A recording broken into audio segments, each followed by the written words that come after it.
This is the One Book, Two Schools reading of the one and only Ivan for Thursday, January 28th, beginning on page 214. Finally, Julia and George take the pictures to the ring, where there's room to see them all. An hour passes as they try to assemble my puzzle. Ruby's awake now, and she and Bob and I watch. "Ivan," Ruby says, "is that a picture of me?" "Yes," I say profoundly. "Where am I supposed to be?" "That's a zoo, Ruby. See the walls and the grass and the people looking at you?" Ruby squints. "Who are all those other elephants?" "You haven't met them," I say. "Yet." "It's a very nice zoo," Ruby says with an approving nod. Bob nudges me with his cold nose. "It is indeed." In the ring, Julia pumps her fist in the air. "Yes," she cries, "I told you, Dad. There it is. Home. Home. George gazes at the letters. He spins around to look at me. "Maybe it's just a coincidence, Jules. You know, a million in a trillion kind of thing. Like the old saying about the chimp and the typewriter. Give him long enough, and he'll write a novel." I make a grumbling noise, as if a chimp could write a letter, let alone a book. "Then how do you explain the rest of it?" Julia demands. "The picture of Ruby in the zoo." "How do you know it's a zoo?" George asked. "See the circle in the gate? There's a red giraffe in it." George squints and tilts his head. "Are you sure that's a giraffe?" "I was thinking more along the lines of a deformed cat." "It's the logo for the zoo, Dad. It's on all their signs. Explain that." George gives her a helpless smile. I can't begin to. I'm just saying has to be a logical explanation." "Look how big this is." Julia puts the last piece of Ruby's right ear into place. "It's huge." "It is definitely large," George agrees. Julia watches me. She chews on her thumbnail. I see the question in her eyes. She turns back to the painting and stares at them, looking truly looking. A slow smile dawns on Julia's face. "Dad," she says, "I have an idea. A big idea." Julia races around the edge of my painting, her arms spread wide. "Billboard big." I'm not following you. "I think this is meant to be on a billboard. That's what Ivan wants."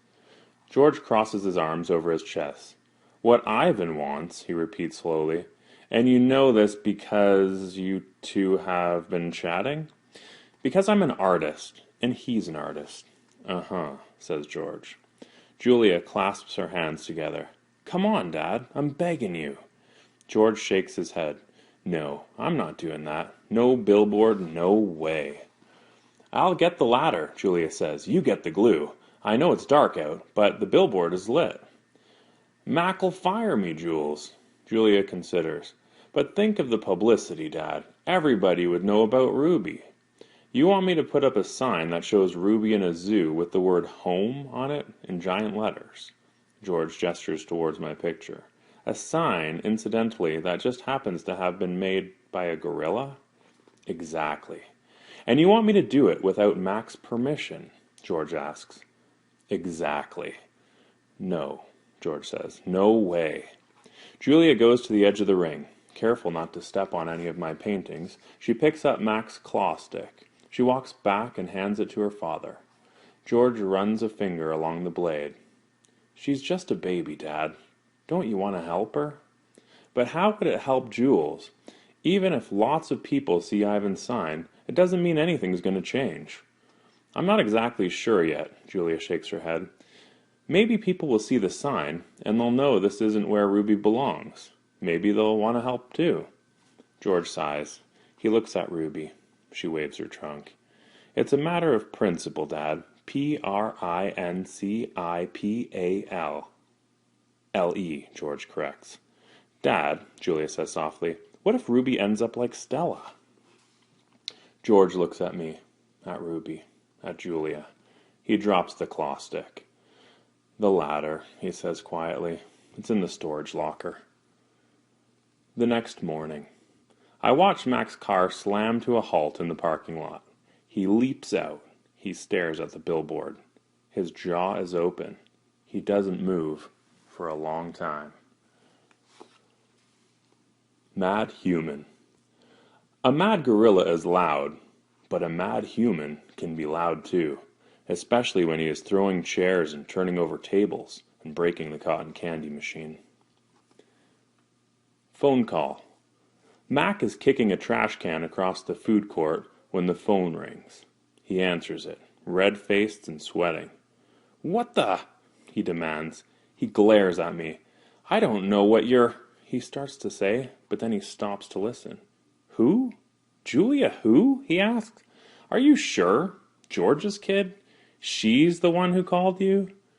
More talking, with the phone to his ear. Matt comes closer to my cage, eyeing me suspiciously. Yeah, he says. "He paints." "Sure. We've been selling his art for quite a while now." There's another long pause. "Yeah, absolutely. It was my idea." Mac nods. A smile starts at the corner of his mouth. "Photos? No problem. You want to see him in action? Come on down and have a look. We're open 365 days a year. Can't miss us. We're right off the I-95. Mac picks up the overturned trash can. "Yeah, I think he'll be adding more pictures. It's, what do you call it, a work in progress." When the call is done, Mac shakes his head. "Impossible," he says. An hour later, a man with a camera comes to take my picture. He isn't from the local paper, the one Julia called. "How about you take one of me with the elephant?" Mac suggests. He drapes his arm around Ruby's back, grinning as the camera clicks. "Perfect," the man says. "Perfect," Mac agrees. Thanks for listening.